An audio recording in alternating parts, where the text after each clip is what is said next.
There were countless days where I'd get a text from my friends at 9 o'clock, yo, you ready to go out? I can't, I'm sorry, I have this project I have to work on, I have this test I have to study for, I have this book I have to read so I can learn a little bit more, even though it's not required.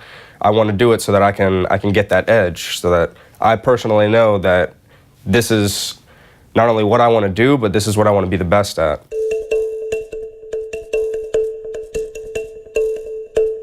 My name is Marcus Stewart, and I'm 21 years old. My name is James Engstrom. I'm 21 years old. Brad Schwartzman, 25 years old. I'm Oscar Soap. I'm 22 years old. I think finance is something that makes the world go round, that the world will always need and always rely on. And I think that being a part of that or being the decision maker is something that I could see myself doing, or something that I want to acquire the skills to be able to do. Finance, it's just interesting because it's literally everywhere.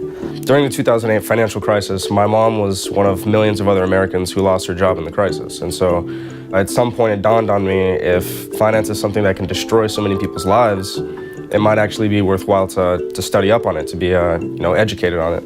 I'd say the program is probably one of the most sophisticated financial programs that we have here in Florida.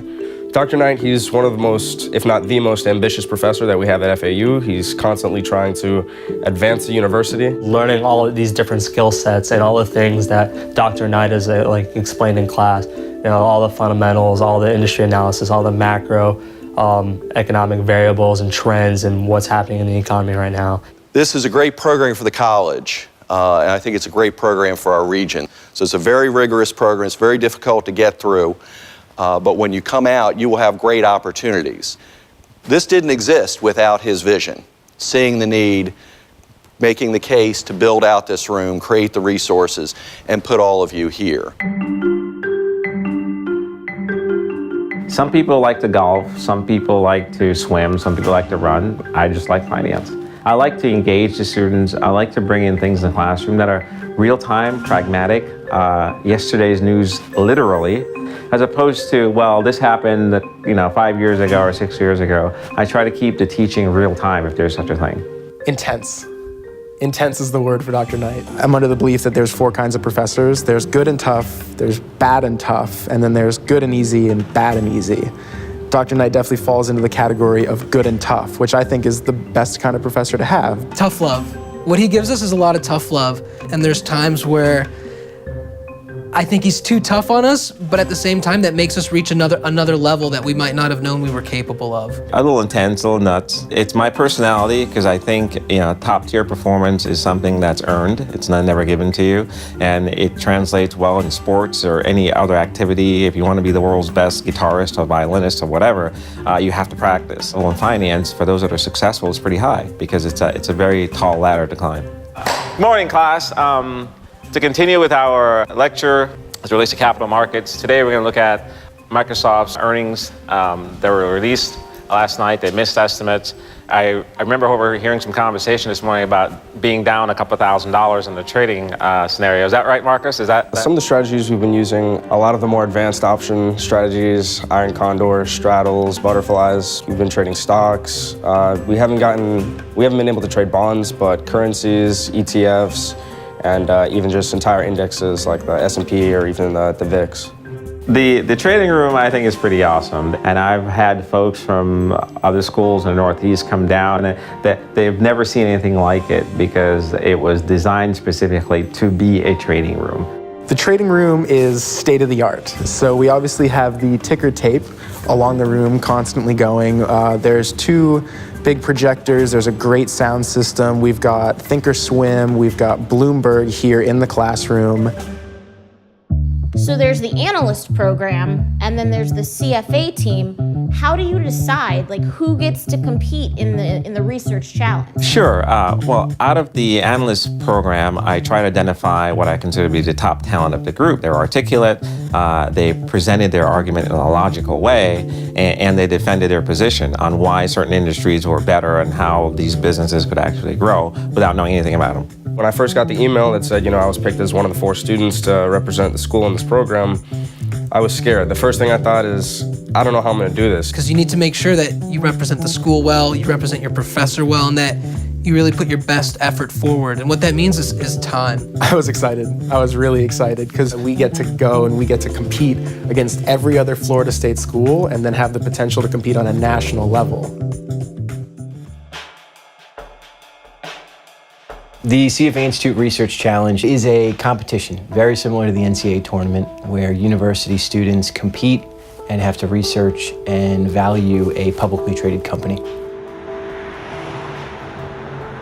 This is our first time in the Nationals. We've participated in the contest for the last 5 years. And this is their first experience participating in such a global event, and I think they're pretty excited about it. I don't know how they do it.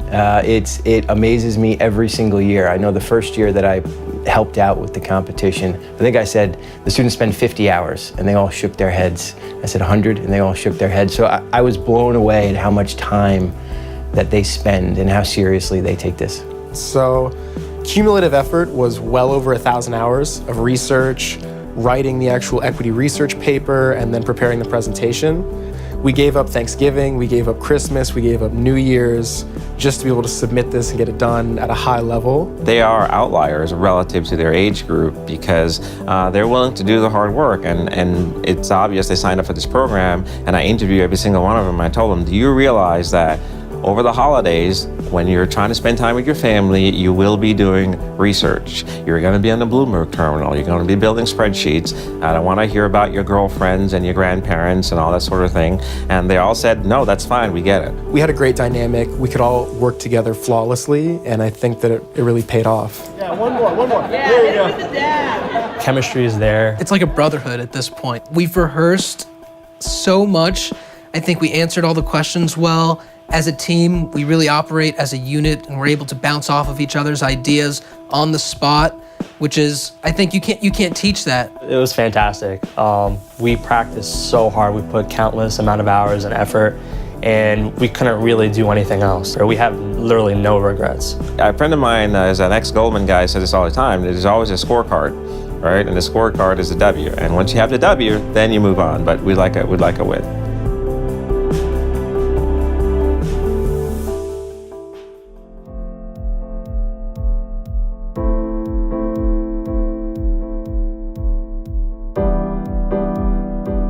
Despite the loss, I'm still really happy just having made it to Chicago. The fact that it's the first time in the school's history that we've made it that far is a huge accomplishment and something that I'm proud of. There's probably around 1,000 colleges that participated in this challenge, and 106 got in, so that's an achievement on itself. We lost in the first round, which was disappointing, but we also lost to University of Georgia in our bracket, who ended up going on to the global final and went pretty far in the competition. So that sort of makes the loss a little less detrimental, but it's still disappointing.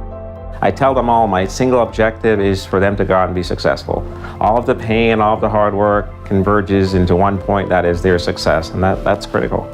What is next is hopefully a very prosperous career. So I am looking for opportunities in commercial real estate. A lot of the analyst stuff that we did carries over very well, and I think real estate gives a great combination of analytics while you're still people-facing and dealing with clients. So I'm currently working at a corporate firm specializing in healthcare, and I'm planning to pursue my master's in finance in the fall. Less than a week ago, actually, I got an offer from Northern Trust to come on their team at the West Palm Beach office as a research analyst. I have accepted the offer, and I'm extremely excited to start and just to dive into the industry.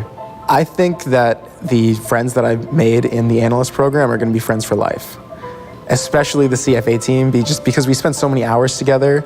We eat together, we drink together, we work together, we go and we work out together. We're all best friends now. So there's no way around it. And I think that even though the other guys are graduating this semester, going off to jobs, I'm sure we'll keep in touch. I'm sure there'll be a 10 and a 20 and a 30-year reunion for all of us getting back together, remaining friends, just basically being the people that we met here in college.